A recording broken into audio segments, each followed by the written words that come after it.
Tervetuloa tästä Leffahullu-podcastin pariin. Noniin, on taas aika palata Pandoralle ja katsomaan, mitä Salin perhe puuhastelee, kun kolmas Avatar-elokuva Avatar Fire and Ash tuli juuri teattereihin ja on siis nyt arvostelussa. Pidän todella paljon James Cameronin leffoista ja myös Avatar-leffoista, joten olihan tää pakko mennä katsomaan mahdollisimman nopeasti, kun se teattereihin tuli. Mutta millainen olikaan tämä kolmas osa? Vieläkö meno maistui? Oliko siinä tarpeeksi uutta vai sitä samaa vanhaa? Ja miten hahmot toimii? Muun muassa näihin haetaan vastauksia arvostelusta. Mutta totta kai täytyy ensin mainita, että hei, jos katsot YouTuben puolelta, niin pistä peukkuun, jos tykkäät tästä, pistä kanavatilaukseen, muistutuskellosta päälle, näitä aina koska tulee uutta sisältöä. Leffahullu YouTube-kanavan jäseneksi voi liittyä. Kanavan jäsenet näkee ennakkoon videoita ja totta kai hauttavat myös kanavaa, eli meikäläistä, ja sen lisäksi myös saavat nimensä johonkin päin videoon.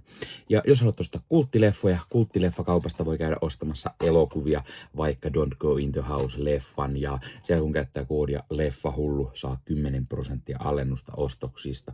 Kannattaa mennä katsomaan, siellä on kaikenlaista kulttiklassikkoa tarjolla, elokuvia, jotka on jäänyt unholaan tai josta on tullut vuosien saatossa vasta klassikkomaineen saaneita elokuvia.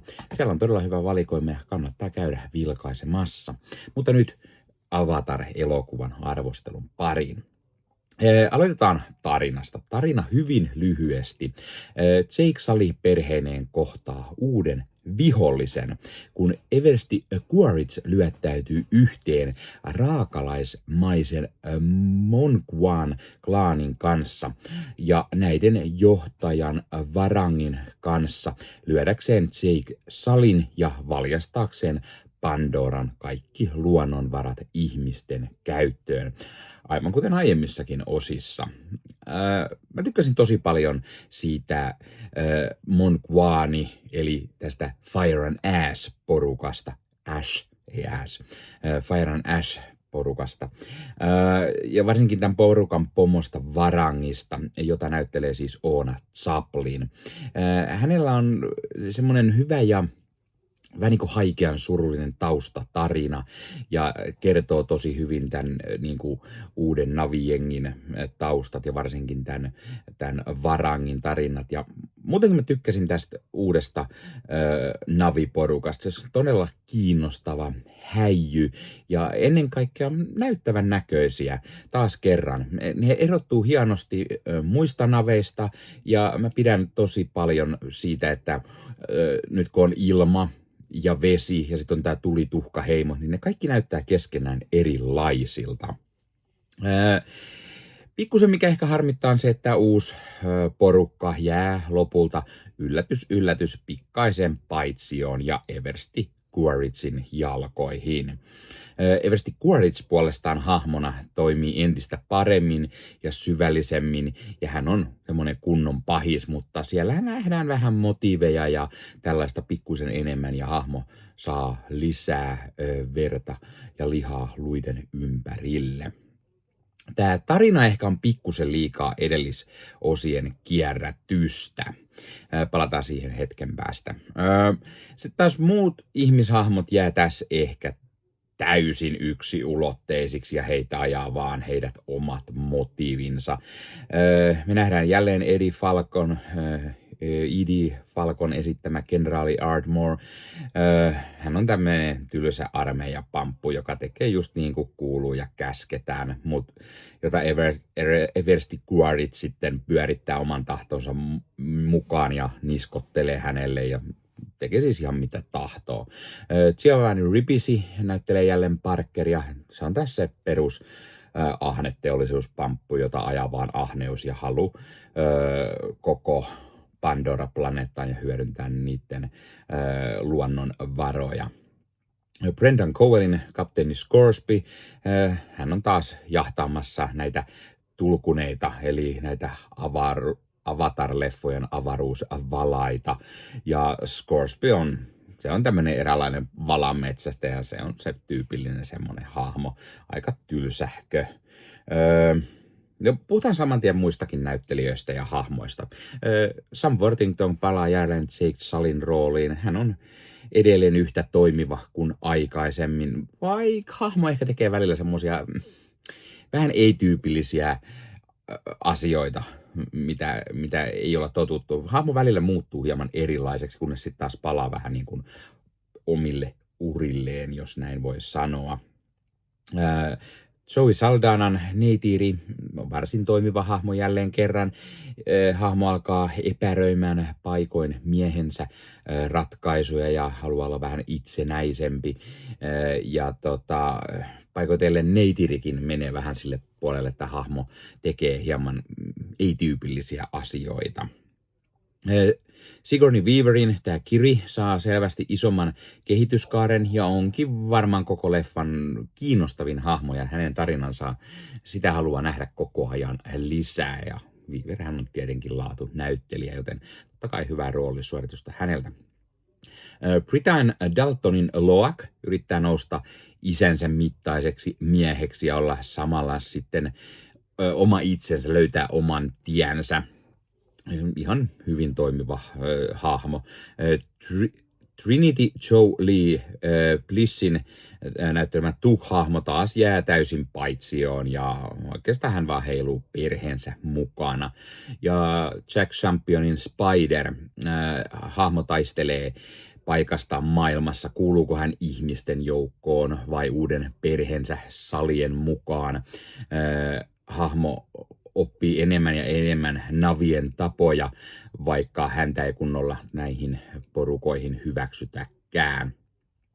Mukana myös tietty tässä leffassa Kate Winslet, joka nähtiin aiemmin, Cliff Curtis myös nähdään jälleen, ja C.G.H. Pounder, jotka on tutuissa rooleissa aiemmista osista. Uutena näyttelijänä nähdään David Thewlis, joka näyttelee Palak-nimistä uutta Navi-hahmoa tämmöisessä pienemmässä roolissa, mutta Cameron on tiisannut tämän hahmon saavan isomman roolin mahdollisissa seuraavissa osissa. Eli vieläkään ei tiedä, että onko seuraavia tulossa. Riippuu aika paljon tämä menestyy. Mun mielestä tässä leffassa hahmojen dynamiikka toimii hyvin. Salin perheen keskeiset kismat ja rypyt toimii hyvin ja tuo entisestään lisää mielenkiintoa ja syvyyttä hahmoihin. Ja että tämä leffa näytti taas hienolta ja kuulosti mahtavalta. Siis koko Avatar, koko se Navi Pandora-planeetta on vaan niin todella näyttävän näköistä ja ne kaikki ne eliöt ja että mitä silmäkarkkia. Ja hitto se äänimaailma ja bassot siis mitä tykitystä. Ja Simon Franklinin säveltävät musiikit on myös tosi hyvät. Ja lopussa kuultava Miley Cyrusin loppubiisi on varsin toimiva. Muistuttaa todella paljon Bond-leffojen tämmöistä tunnusbiisiä, jossa tässä tunnusbiisissäkin lauletaan jotain vähän tulesta ja tuhkastakin, niin toimii varsin hyvin. Mä tykkäsin paljon tästä leffasta, mutta silti tässä on paljon sitä semmoista vanhan kierrätystä ja vähän sitä tokan osan kierrätystä. Jotkut sanoo, että on ehkä ylipitkä tekniikka-demo, mikä ei täysin seiso omilla jaloilla ja kierrättää vaan vanhaa materiaalia. Mä oon eri mieltä, mutta mä ymmärrän kyllä ja mä oon osin samaa mieltä. Tarina toimii hyvin, vaikka se siis kierrättää niitä edellisten osien asioita. Mun mielestä tuo tämän trilogian hyvin päätökseen, vaikka se jättää myös silti mahdollisuuden jatko-osiin. Tämä ei ehkä pärjää niille aiemmille osille, tai ainakaan kakkoselle. Mä en ihan varma, olisiko kakkonen mun suosikki näistä vai ykkönen. Liian monta vuotta aikaa sitten ekan näkemisestä. En katsonut uudestaan siis näitä kahta aiempaa nyt. Myös mua hieman harmitti se hahmojen käytös, ajatusmaailma, motiivit. Ne muuttuu oudosti 1-2 kesken leffaa. Esim. Jake Sully ja Neytiri käyttäytyy hahmoilleen hieman epätyypilliseen tapaan. Sitten vähän harmittaa se, että tämä niinku Leffa ajaa koko ajan tiettyjä hahmoja kuoleman partaalle. Kaikki on kuoleman vaarassa, mutta Cameron ei vaan uskalla tappaa tässä hahmoja. Ainoastaan sivuhahmoja kuolee ja niinku semmosia hahmoja, jotka on tullut mukaan ehkä myöhemmin, ei ehkä ihan päähahmot, vaan vähän semmosia sivuhahmoja, ja semmosia, jotka sä näet jo niinku kaukaa, että okei, tää hahmo tulee tässä leffassa kuolemaan, niin aika lailla niin tulee käymään. Mutta niinku semmosia kunnon niinku hahmokuolemia ei oikein tuu, mitä olisin vähän kaivannut enemmän. Jotenkin mä niinku odotin tiettyjä hahmoja, että olisi tässä kuollut, tai ehkä jo aiemmassa osassa, mutta ei.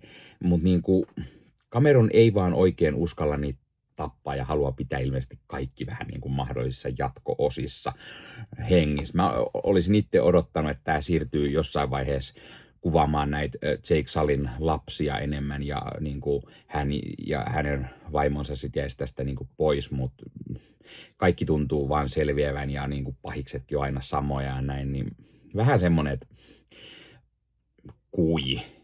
Eikö niinku uskalleta siihen niinku lähteä siihen niinku päähahmojen tappamiseen?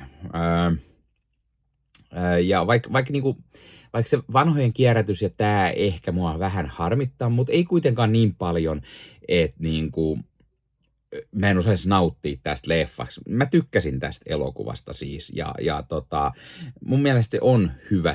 Se tuo hyvin tämän trilogian päätökseen. Siinä on ihan hyvä tarina, vaikka sieltä ehkä otetaan liikaa niitä tiettyjä asioita, mutta mä tykkäsin niistä asioista ja tarinasta kuitenkin ja tästä uudesta heimosta ja onhan sitä Eversti Quaritchiakin mukava siellä nähdä ja se vaan on semmoinen häikäilemätön pahis ja mä tykkään siitä. Arvosanaksi mä antaisin täällä varmaan sen 8,5/10. Siis kyllä mä tästä tykkään todella paljon kuitenkin. Kaikesta huolimatta onhan tää sellainen eeppinen leffakokemus, joka vaan pitää nähdä isolta kankaalta 3D HFR-näytöksenä, jolla mä sen kävin kattoo. On muuten tosi jännää, että kukaan muu ei käytä HFR, eli frame rateä, eli tätä 48 kuvaa sekunnissa, sen perinteisen 2-4 kuvan sekunnissa sijaan. Siis ainoastaan Cameron on käyttänyt tätä viime vuosina, ja ainoastaan hän kuvaa leffat 3D:nä. Ne muutama harva leffa, mitä tänä päivänä vielä nähdään 3D:nä, esimerkiksi Marvelin jotain leffoja tulee 3D-näytökseen, niin ne kaikki on tehty jälkikäteen 3D:ksi. Cameron edelleen kuvaa leffoja 3D:nä, mikä on aikamoista, koska muuten 3D tuntuu ollen kuollut jo aikaa sitten. Mutta niin, mun mielestä hyvä leffa, kannattaa mennä katsomaan mahdollisimman isolta kankaalta ja 3D:nä tämä on myös ihan tyylikkään näköinen, mutta sanoisin, että ei välttämättä pakollista nähdä 3D:nä, kyllä tämä toimii ihan 2D:näkin. Laita kommentteja. Onko sä nähnyt jo tämän leffan? Mitä mieltä sä oot tästä? Mikä on sun suosikki Avatar-leffoista? Entä mikä on James Cameronin paras leffa? Laita kommenttia ja pistä Leffahullu somekanavat haltuun ja ei muuta. Ensi kerta. Se on moro.